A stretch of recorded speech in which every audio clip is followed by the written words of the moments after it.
वरतून जवळपास अर्धा तास ट्रेक करून खाली आम्ही उतरलोय आणि खाली पाहू शकता एकदम खोल दरी आहे।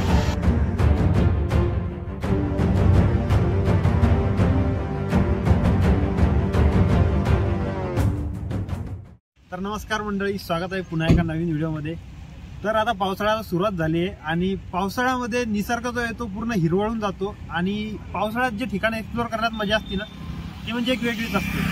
तर पावसाळ्यामध्ये निसर्गात अजून एक भर घालतात ते म्हणजे धबधबे, आणि असाच एक धबधबा आज आपण एक्सप्लोर करणार आहे। तर मी आहे सध्या बुलढाणा शहरामध्ये आणि जातोय आम्ही नळकुंड या धबधब्याकडे, जो की बुलढाणा शहराजवळचा एक प्रसिद्ध धबधबा आहे।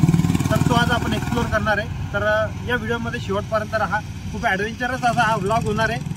तर या ठिकाणी जायचं कसं काय हे संपूर्ण माहिती या व्हिडिओमध्ये तुम्हाला देणार आहे। तर चला मित्रांनो, करूया आजच्या व्हिडिओला सुरुवात।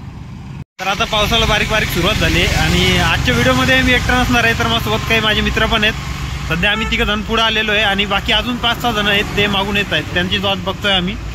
तर आता पाऊस थोडा कमी झाला की आपण निघूया। बुलढाणा शहरापासून अजिंठा रोडने 10 किलोमीटर पुढे गेल्यानंतर दत्तपूर नावाचे गाव आहे, तिथूनच नळकुंडला जाण्यासाठी रस्ता आहे। आम्ही प्रवासाला सुरुवात केली आणि जोरदार पावसाला सुरुवात झाली, त्यामुळे बऱ्याच ठिकाणी व्हिडिओ शूट करताना सुद्धा अडचणी आल्या, पण माझ्याच्याने जेवढं शक्य झालं तेवढे जास्तीत जास्त माहिती आणि ठिकाण मी कव्हर करण्याचा प्रयत्न केलेला आहे। दत्तपूर गावाकडून धबधब्याकडे जाण्यासाठी कच्चा रस्ता आहे। जाताना एक छोटासा ओढा पार करून आम्ही पुढे गेलो आणि एक महादेवाची मूर्ती आहे त्या ठिकाणी गाडी पार्क करून पुढे ट्रेकिंगला सुरुवात केली।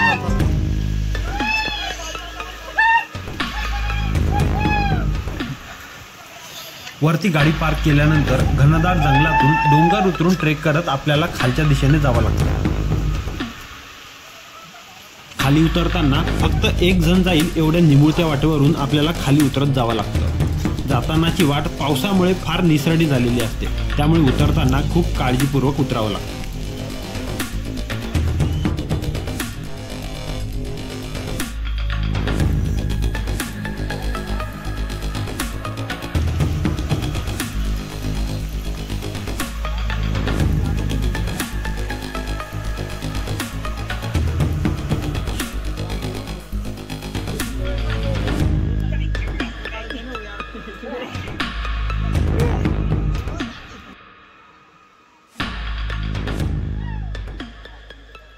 तर वरतून जवळपास अर्धा तास ट्रेक करून खाली आम्ही उतरलोय आणि खाली पाहू शकता एकदम खोल दरी आहे आणि आज जास्त क्राऊड वाटतं, कारण आज रविवार आहे आणि भरपूर क्राऊड आहे खाली।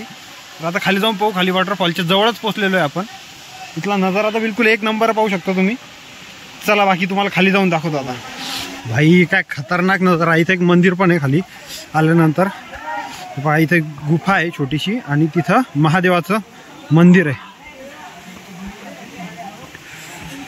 भाई हा इकडं हा वॉटरफॉल, इकडून या आपल्या इकडं समोर पब्लिक।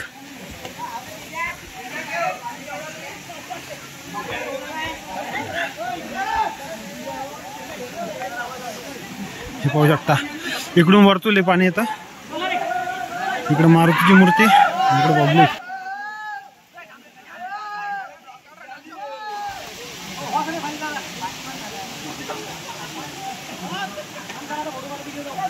या ठिकाणी पाहू शकता पूर्ण असा कातळामध्ये इथं खाली छोटीशी एक कपार आहे आणि या ठिकाणी काही महादेवाच्या पिंडी ठेवलेल्या आहेत आणि या ठिकाणी पंचमुखी हनुमानाची मूर्ती आहे।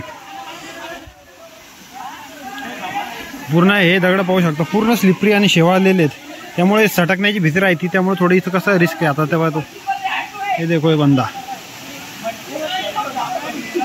मध्ये इथपर्यंत येण्याचा जो रस्ता एकदम ॲडव्हेंचरस आहे, खूप जास्त खराब आहे। तो आता पाऊस चालू असल्यामुळे मी काही दाखवू शकलो नाही, पण हे ठिकाण जे आहे हे बुलढाणा शहरापासून फक्त 10 किलोमीटर अंतरावरती आहे।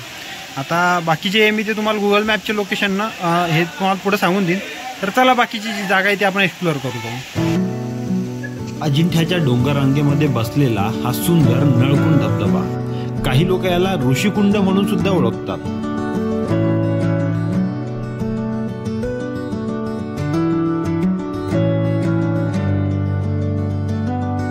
जाण्यासाठी एकदम अशी छोटीशी वाट आहे, एक जण आहे एवढा आणि खूप रिस्की वाट आहे। जाताना खूप काळजीपूर्वक आपल्याला या ठिकाणून जावं लागणार आहे।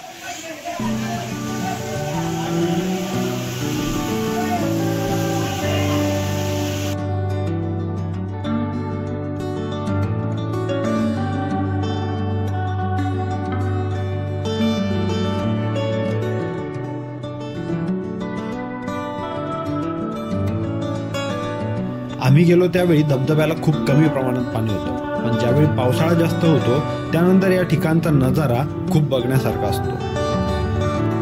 या धबधब्याच्या शेजारीच कातळामध्ये नैसर्गिकरित्या तयार झालेली एक छोटीशी गुहा आहे।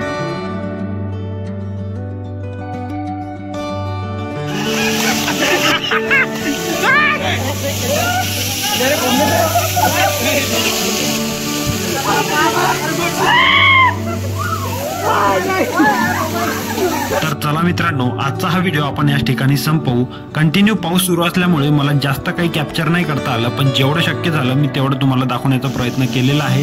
जर तुम्हाला हा व्हिडिओ आवडला असेल तर व्हिडिओला लाईक